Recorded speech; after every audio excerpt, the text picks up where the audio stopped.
Maurice, je suis la sœur Dorette de l'église évangélique internationale à Couronne de Gloire. J'ose croire que vous allez bien par la grâce de Dieu. Nous sommes en direct sur notre chaîne de TV Gloire et aujourd'hui nous avons une invitée très particulière. Il s'agit de la pasteur Mado. Bienvenue pasteur Mado, comment allez-vous? Je vais bien par la grâce du Seigneur. Amen. Pour nos spectateurs qui ne vous connaissent pas, je vous laisse le temps de nous parler d'abord de votre assemblée. Ensuite, vous nous direz combien de temps vous êtes bergère. D'accord, merci beaucoup pour la parole. Donc, j'aimerais dire, je me présente, je suis le pasteur Mado. Je suis la bergère ou bien le pasteur de l'Assemblée évangélique Bethesda. Et notre église se situe dans la ville du Ménil-le-Roi, dans les 78. Donc, je suis pasteur pendant 14 ans et demi. Et au mois de juillet, notre église va accomplir 15 ans. Donc, voilà la vision de l'église. La vision globale, c'est là où le Seigneur nous dit dans le livre de Matthieu 28, versets 19 à 20. Il nous dit d'aller partout le monde et faire de toutes les nations des disciples en les baptisant au nom du Père, du Fils et du Saint-Esprit et en leur enseignant à observer tout ce que je vous ai prescrit et voici, je suis avec vous tous les jours jusqu'à la fin du monde. Donc notre vision, c'est de gagner les âmes, les former, les enseigner, donc les baptiser, les enseigner et puis les envoyer aussi à leur tour, qu'ils aillent gagner, qu'ils puissent comprendre la parole de Dieu et pouvoir aller gagner aussi d'autres âmes à leur tour, que ces âmes-là puissent devenir les disciples du Christ. Amen. Vous avez donc une grande responsabilité en tant que pasteur. Oui, oui. Exactement. Amen. Alors, nous tous, nous avons une passion dans n'importe quel domaine. Vous, quelle est votre passion dans l'idée de servir Dieu? Oui. Qu'est-ce qui vous passionne? Oui. L'idée de servir Dieu. Ce qui me passionne de servir Dieu, parce que Dieu m'a enlevé de la boue du péché. Oui, il m'a enlevé là où il m'a tiré moi. Donc, il m'a pardonné. Il a fait de moi sa servante. Donc, je ne suis pas restée parmi les enfants de Dieu comme ça. Il a fait de moi une pasteur pour pouvoir m'occuper de ses brebis.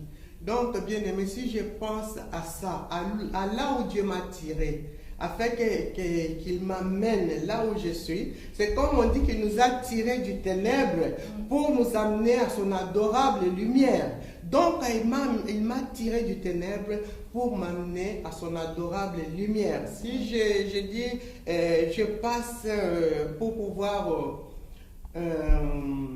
témoigner mon témoignage, le témoignage de ma vie, ça va faire, nous allons rester longtemps. Donc, je dis ça en bref, pour dire que quand je vois là où Dieu m'a tiré et ce qu'il a fait de moi, et moi, ça me passionne aussi d'aller vers les autres, aller leur parler de la part du Seigneur pour les gagner afin qu'ils viennent au Seigneur aussi, qu'ils apprennent et à leur tour qu'ils aillent aussi. Parce que quand nous venons au Seigneur et que nous apprenons et que nous avons la soif de comprendre la parole de Dieu, bien aimé, donc ça nous amène seulement, ça fait du bien et puis ça nous amène de les servir. Donc, ce qui me passionne de servir le Seigneur, donc c'est parce que le Seigneur m'a tiré de la boue du péché, il a fait de moi sa servante et moi j'aimerais aussi que les autres puissent venir aussi et qu'ils puissent venir goûter au Seigneur parce qu'il est bon. Amen. Donc si je comprends bien, le Seigneur vous est venu parce que le Seigneur vous appelait et parce que vous avez répondu. Oui. Voilà, j'ai envie de dire, donc toi, mon frère, ma soeur, si le Seigneur t'appelle, n'endurcis pas ton cœur. Si le Seigneur dit, viens à lui, tant qu'il est encore temps, parce qu'il y aura un moment où le Seigneur ne sera plus sur la terre, c'est qu'avec son esprit. Alors, vous avez déjà été invité dans des églises. Oui. Oui. Et donc, s'il faut que vous parlez des préoccupations, que direz-vous? D'abord, en commençant par votre église, que direz-vous? Donc, je vais commencer par mon église parce que je suis pasteur.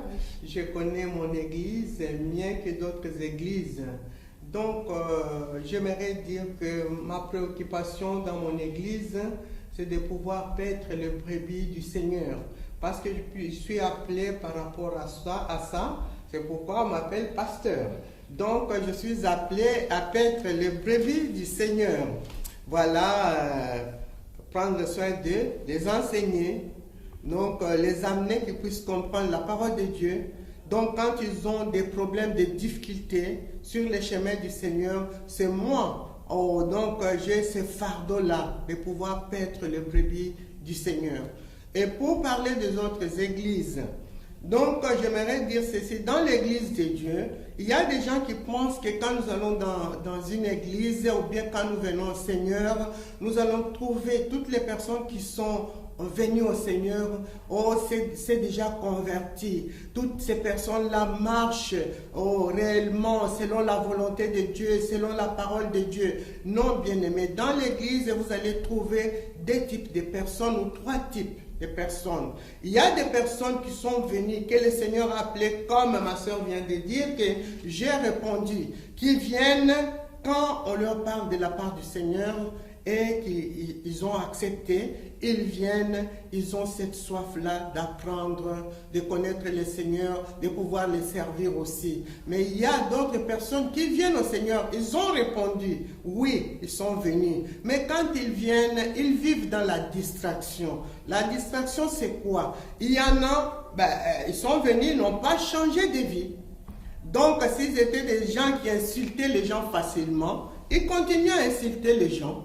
S'ils volaient, ils continuent à voler. Et quand ils viennent dans l'église, ils regardent même aux autres membres de l'église, c'est lui qui s'est bien habillé, c'est lui qui ne s'est pas bien habillé, et tout ça, il y a beaucoup de choses. Donc il y en a aussi qui viennent regarder comme ça, qui sont dans la distraction.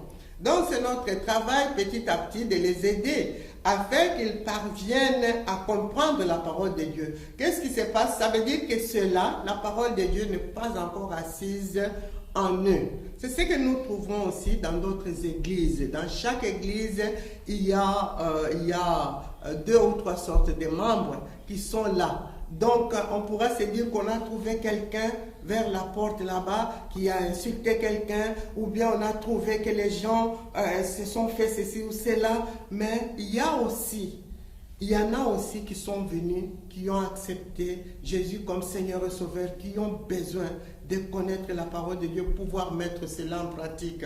Et je vais souligner une autre chose par rapport à nos églises d'aujourd'hui, par rapport aux femmes. Nous les femmes, des fois, notre habillement, l'habillement des femmes ne glorifie pas notre Seigneur.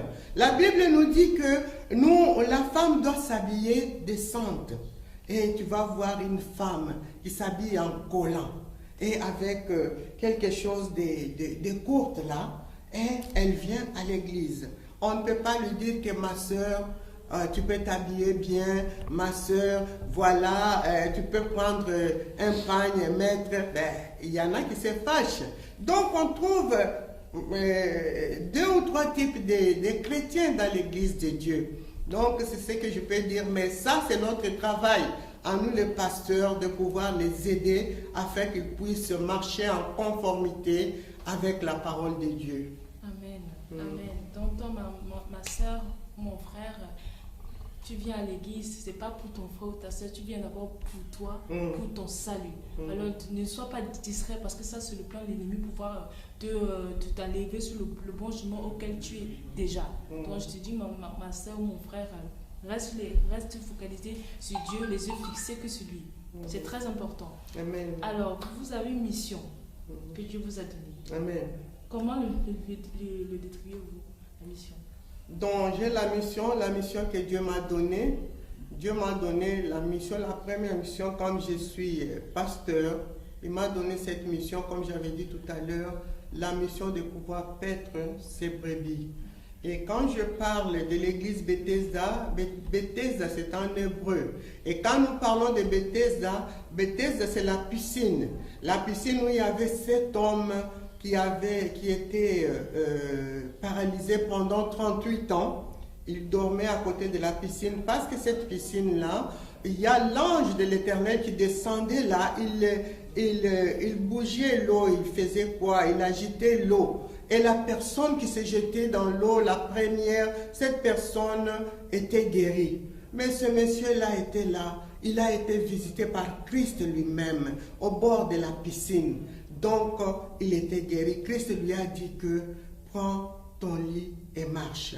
Il a pris son lit, il a marché, il est parti. Donc quand je parle de Bethesda, qui est l'église où je suis pasteur, donc dans l'église de Bethesda, il y a l'eau. Et cette eau-là symbolise la parole de Dieu. Donc quand nous venons, nous devons boire l'eau de vie qui va apporter la vie dans notre vie. Et nous devons recevoir aussi le Saint-Esprit qui va nous aider à pouvoir marcher, qui va nous amener dans la vérité, comme nous dit la parole de Dieu, qui va nous convaincre du péché. Et Bethesda veut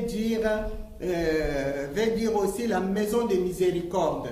Donc dans la mission que Dieu nous a confiée, nous sommes en train de prendre soin des orphelins et des veuves.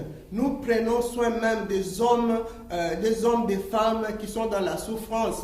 Avec les moyens que Dieu nous a donnés, nous pouvons leur subvenir à leurs besoins. Comme dans cette église, des fois il y a le supermarché U qui nous donne des châteaux, qui nous donne des vivres. Mais il y a des gens qui ont des difficultés, qui viennent ici chercher leurs vivres aussi. Mais cela, ça fait partie aussi de notre mission. De votre mission, d'accord. Voilà.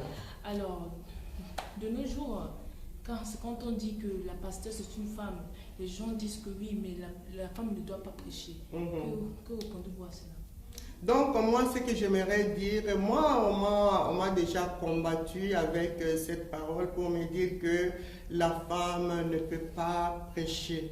Donc, ce que moi, je vais dire aux personnes, je dis que quand les disciples de Jésus et les femmes étaient enfermés dans la chambre haute, quand le Saint-Esprit est arrivé, le Saint-Esprit n'a pas choisi que celui-là est un homme, celui-là est une femme, celle-là est une femme. Non, le Saint-Esprit est descendu sur tout le monde. Et tout le monde a commencé à parler en langue. Donc, en nous, nous avons des dons.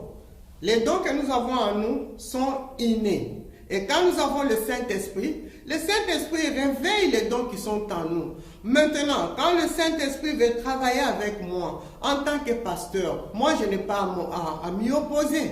La Bible nous dit que l'obéissance vaut mieux que les sacrifices. Donc, moi, j'ai obéi au Saint-Esprit qui m'a invité à apporter la parole de Dieu. Ça ne vient même pas de moi-même. Pour moi, je peux parler un tout petit peu. Quand je suis venu au Seigneur, à ce moment-là, je marchais un pied dedans, un pied dehors. Et quand le Seigneur m'a visité, je me suis vu moi-même en songe, entrer avec ma Bible sur une grande route, en train d'apporter la parole de Dieu. Et moi, je me réveille comme ça, je me dis, mais quoi? Moi, apporter la parole de Dieu? Parce que j'étais timide. J'ai dit, mais non, ça ne peut pas se faire. Encore, parce qu'il n'y avait pas de gens. C'est une grande route, mais il n'y avait pas de personnes. Et moi, j'avais la Bible en train d'apporter la parole de Dieu. Et je suis devenu pasteur comment? Moi, j'ai été envoyé par un homme de Dieu. D'abord, c'est mon mari qui est là. Il est pasteur aussi. Donc, moi et mon mari, nous sommes un couple pastoral. Mon mari a vu cela. Dieu lui a visité pour lui montrer que moi, j'étais devant une église. J'avais levé mes mains comme ça. Il y avait une église derrière mon dos. Et quand il s'est réveillé le matin, il me dit, mais tu sais ce que j'ai vu aujourd'hui? Dieu m'a montré que toi, tu étais devant l'église, et puis l'église était derrière toi, et tu avais levé tes mains comme ça. Moi, j'ai dit, mais arrête avec tes histoires. Et vous savez comment je suis devenu pasteur? Moi, j'ai été envoyé par l'homme de Dieu avec qui j'ai travaillé.